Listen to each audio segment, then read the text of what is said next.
নমস্কাৰ কি খবৰ মই নিৰঞ্জন বৰা মোৰ ইউটিউব চেনেল নিৰঞ্জন বৰালৈ আপোনালোক সকলোকে স্বাগতম জনাইছোঁ পুনৰ অসম চৰকাৰৰ গেট 4 কেইটামান পোষ্ট মুকলি হৈছে তাত কোনে এপ্লাই কৰিব পাৰিব ক'ৰ পৰা আহিছে পোষ্ট কেইটা আৰু কোৱালিফিকেশ্যন কিমান লাগিব সিলেকশ্যন প্ৰচেছ আৰু কেনেকুৱা হ'ব আৰু আপোনাৰ এপ্লাই কেনেদৰে কৰিবলৈ ফুল ডিটেইলছত জানিব পাৰিব ভিডিঅ'টো আৰম্ভ কৰাৰ আগতে মোৰ চেনেলটো যদি এতিয়ালৈ আপোনালোকে ছাবস্ক্ৰাইব কৰিছে তেন্তে বহুত ধন্যবাদ আৰু যদি ছাবস্ক্ৰাইব কৰা নাই তেন্তে ছাবস্ক্ৰাইব কৰি কাষতে থকা বেল আইকনটো প্ৰেছ কৰি অল কৰি থৈ দিব তেতিয়াই মই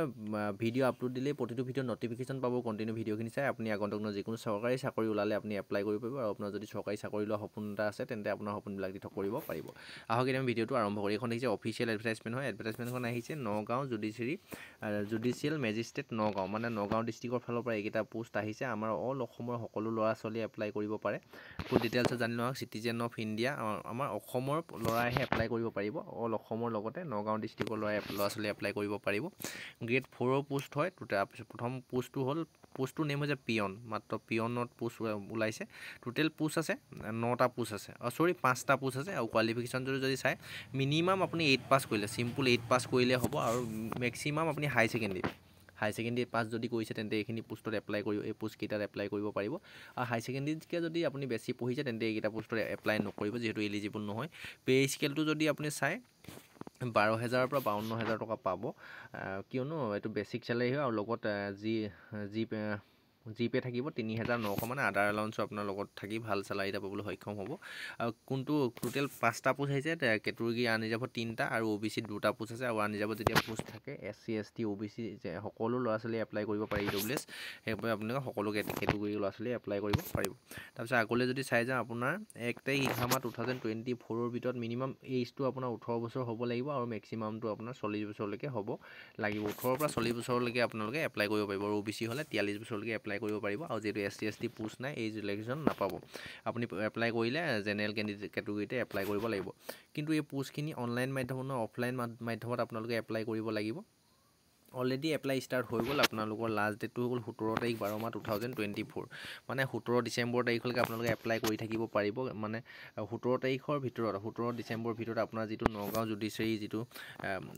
জুডিচিয়েৰী মেজিষ্ট্ৰেটৰ যিটো অফিচ আছে তাতে ড্ৰপ বক্স যিটো চিঠি খাম ভৰাই দিয়া যিটো বক্স থাকিব তাতে আপোনালোকে দি থৈ আহিব লাগিব আৰু যদি অল অসমৰ বেলেগ ডিষ্ট্ৰিক্টৰ পৰা এপ্লাই কৰে তেন্তে অফলাইনত এপ্লাই কৰিব লাগিব এখন ষ্টেণ্ডাৰ্ড ফৰ্ম মই তলৰ ডেছক্ৰিপশ্যনত যিটো টেলিগ্ৰাম চেনেলৰ লিংক দি থৈছোঁ টেলিগ্ৰাম চেনেলটো জইন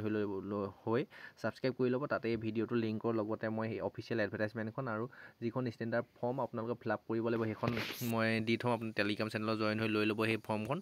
ফৰ্মখন লৈ আপুনি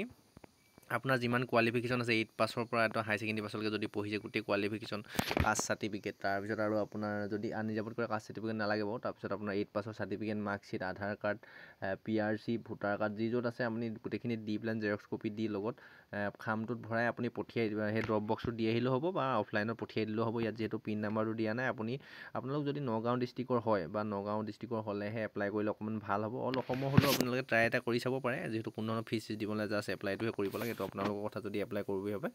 তেন্তে কৰিব পাৰিব এইটোৱে আৰু আপোনাৰ অফিচিয়েল ৱেবছাইটত যদি চাওঁ বুলি ভাবে আপোনাৰ নিজৰ গুগলৰ মোবাইল ফোনতে মাৰিলে হ'ল www.nagaonjudiciary.gov.in বুলি মাৰিলে একেবাৰে ওপৰতে নটিছখন আহিয়ে আছে আপোনালোকে যদি ইণ্টাৰেষ্টেড হয় 4th গ্ৰেডৰ পোষ্টকেইটাৰ কাৰণে তেন্তে এপ্লাই কৰিব পাৰে ডেছক্ৰিপশ্যনত টেলিগ্ৰাম চেনেলটো জইন হৈ অফিচিয়েল এডভাৰটাইজমেণ্টখন আৰু আপোনাৰ যিখন ষ্টেণ্ডাৰ্ড ফৰ্ম আছে সেইখন আপোনালোকে লৈ ল'ব ইনষ্টা আইডিটো দিছোঁ ফ'ল' কৰিব চেনেলটো ছাবস্ক্ৰাইব কৰি ৰাখিব আগলৈ এনেধৰণৰ গুৰুত্বপূৰ্ণ ভিডিঅ'সমূহ পাই থাকিবৰ বাবে আৰু বহুতে কৈছে যে দাদা তুমি হিন্দীত ভিডিঅ' নবনাবা বা ছাৰ আপুনি হিন্দীত নবনাব অসমীয়াত বনালে ভাল লাগে কি হয় মানে হিন্দীত এইটো কাৰণে বনোৱা হৈছে যিহেতু হিন্দীত যেতিয়া বনোৱা হয় অল ইণ্ডিয়া যিখিনি ভেকেঞ্চি থাকে অল ইণ্ডিয়াৰ মানুহে চাব পাৰে যিকোনো ষ্টেটৰ অসমীয়াত যদি বনাওঁ অকল অসমৰ কেণ্ডিডেটৰ কাৰণেহে লাভ হয় আৰু যিহেতু মোৰ ভিউৱাৰ লাগে সেইবাবে ভিউৱাৰৰ কাৰণে মই হিন্দীত বনাবলৈ ট্ৰাই কৰিছোঁ সেইবাবে বেয়া নাপাব যিখিনি আমাৰ অসমৰ ভেকেঞ্চি আহে সেইখিনি অসমীয়াত বনাম আৰু অল ইণ্ডিয়া যিখিনি ভেকেঞ্চি থাকে অসমৰ লগতে অল ইণ্ডিয়া ভেকেঞ্চিখিনি হিন্দীত বনাবলৈ চেষ্টা কৰিম এইটোৱে নেক্সট আকৌ অন্য এটা অতি গুৰুত্বপূৰ্ণ ভিডিঅ' সৈতে আপোনালোকৰ সন্মুখত লগ পোৱাৰ প্ৰতিশ্ৰুতিয়ে আৰু যদি কিবা জানিবলগীয়া থাকে কমেণ্ট কৰিব কমেণ্ট বক্সত আজিৰ ভিডিঅ'টোৰ পৰা ইমানতে বিদায় লৈছোঁ ধন্যবাদ